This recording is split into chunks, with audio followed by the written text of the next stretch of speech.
Thanks for joining me. I'm George Longenecker, president of the Poetry Society of Vermont, retired faculty from Vermont Technical College.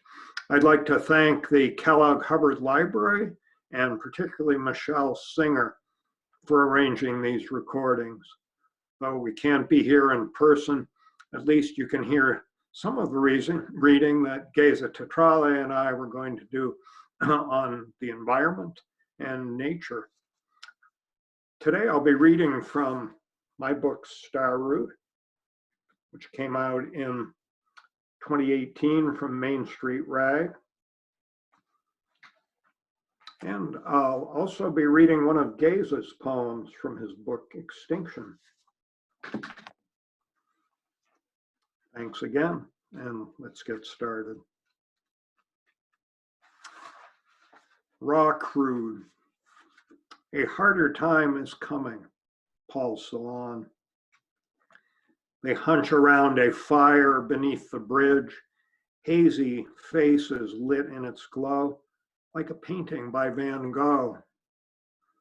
Beds of cardboard and shredded blankets. By the off-ramp, a woman with a baby holds out her hat. A good day, 2 5s and a 10 before noon, when she hides behind a hedge to nurse. On Refugio Beach near Highway 1, the pipeline from an oil platform bursts. Raw crude gushes onto sand and into the Santa Barbara Channel. Some nights we'd lie there on a beach blanket after dark. People with nowhere else to go would sneak into the park to sleep. One night we gave away our wine and cheese. But it's never enough to hand out scraps, to mop up oil after the pipe has burst, to toss a few coins in a hat, to bathe a dying pelican in detergent. Maybe there's no apocalypse, just the end of another empire fueled by raw crude. Toss another denarius in a mother's hat, mop up your spills, and keep on eating.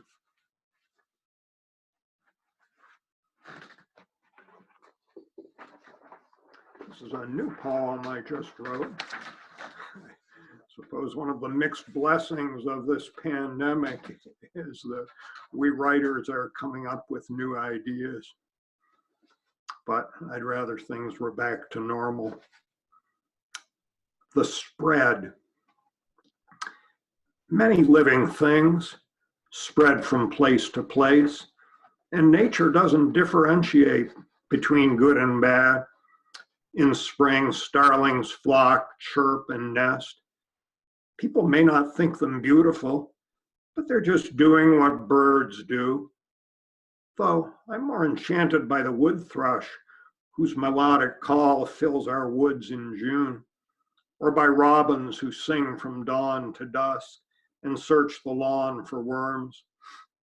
Like starlings, those earthworms aren't native here. Both have spread from place to place. And things spread we'd rather not think about, like viruses, which aren't alive, and do just fine using us to spread, like the 1918 flu pandemic, which spread from birds in Europe and traveled home with troops, who my grandfather treated. But there was little a doctor could do without antibiotics or vaccine, and death continued to spread from place to place. Like dark flocks of starlings, it spreads its wings. We can't see or hear it, can't know who carries it. A virus that spreads when we speak. COVID-19 may kill us unless we wear the mask. Pandemic, pestilence, plague. There are some who live in medieval times, question the need for vaccine, don't believe disease can spread, would rather die than quarantine. Perhaps they'd rather live in 1413. Black birds flock and hover, spread from place to place, wait in treetops and on rooftops. Day after day, we stay at home and wait. knowing nature doesn't differentiate. Except for chirping birds, streets are as quiet as if we were already gone.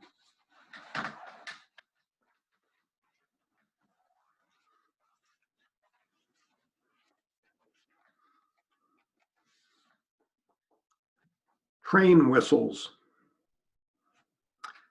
Train whistles in the night, long, low moans of coal cars carrying dinosaurs east, then returning empty across Nebraska. Horns wail through Agala and Omaha. Trains pass over buried bones of mastodons, hauling fossiliferous fuel through the Nebraska night. Diesel engines call each other, the coal train's long lament, a requiem for fossils exhumed and delivered through Nebraska in the night. Train whistles in the night, the burning of the earth, ancient species transformed into electricity. In power plant furnaces, bright lights of Lincoln and Omaha lit by dinosaurs riding long coal trains. In a requiem for extinction, trains howl in the Nebraska night.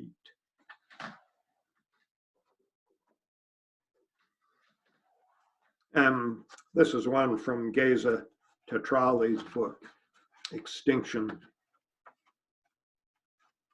I'll read you the title poem. Originally, Geza and I had planned to do this reading together, so I'm doing part of my half and on this theme of, of environment and nature. We had also planned one for Earth Day in Woodstock, but things fell apart. Extinction by Geza Tetrali. I can picture the mighty mastodon, the towering ivoried hairy beast that ruled and roamed this primeval earth, the fierce dinosaurs of the Jurassic, those huge cold-blooded reptilian beasts battling each other for primacy. Through the microscope of my failing mind, in the imagined black hole of creation, I see tiny single-celled organisms, the chemical precursors to all life. I ask, when humankind is no longer, who or what will conceive this strange being that destroyed Earth and all life, including itself, as if it had been preordained?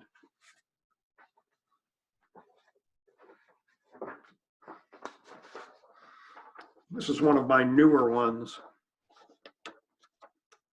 I'm sentimental for the Paleolithic. Since I'm kind of a retro guy who's never much liked the Neolithic or those neoconservatives with their guns, bombs, and money telling me to get a job, when I'd rather be reading Whitman or Thoreau and sitting under a tree on a spring day in LaSalle, really, life was easy. Plenty of leisure time, and as long as your flints were sharp, enough food to go around. We had time to paint, enjoy a cup of Bordeaux, eat roast trout and fresh strawberries.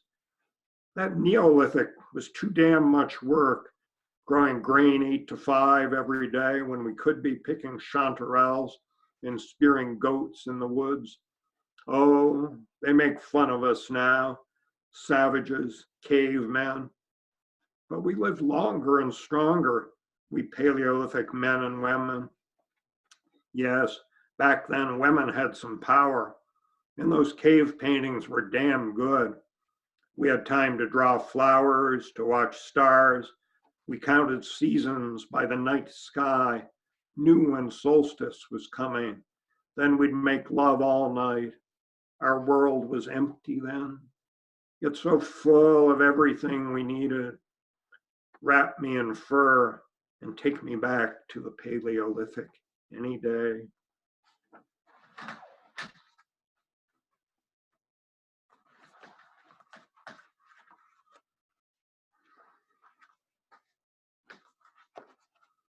And let's finish with this one.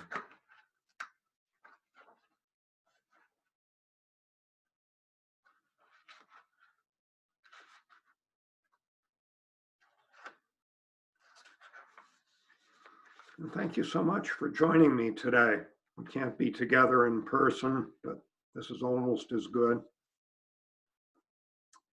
It doesn't matter much on Jupiter. You wake me to see Jupiter, so bright, aligned with 4 more planets, Saturn, Mars, Venus, and Mercury. When the moon sets, those other worlds glow. All night, barred owls call back and forth from palms and pines.